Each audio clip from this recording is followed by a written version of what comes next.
Ciao, mi chiamo Thomas Chan e sono un disegnatore.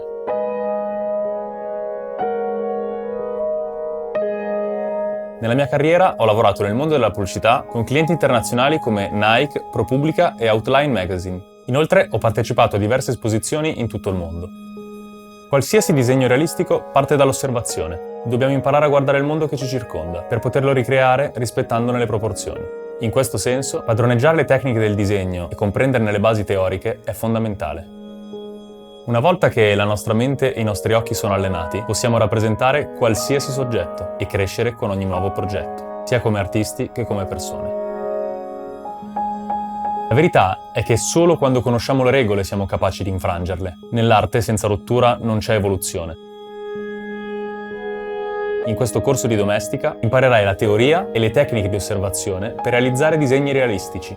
Come progetto finale riempirai uno sketchbook con gli esercizi delle lezioni, facendolo diventare così un vero e proprio manuale di disegno.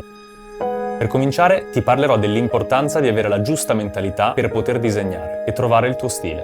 Inoltre parleremo delle diverse tipologie di disegno, come lavorare con le proporzioni e come osservare nel modo giusto i soggetti.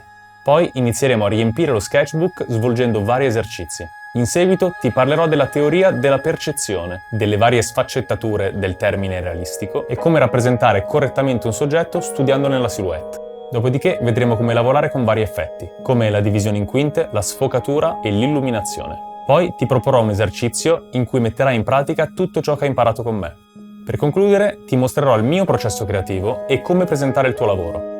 Alla fine del corso avrai una base teorica molto solida e avrai creato un manuale con errori e soluzioni che potrai sempre consultare.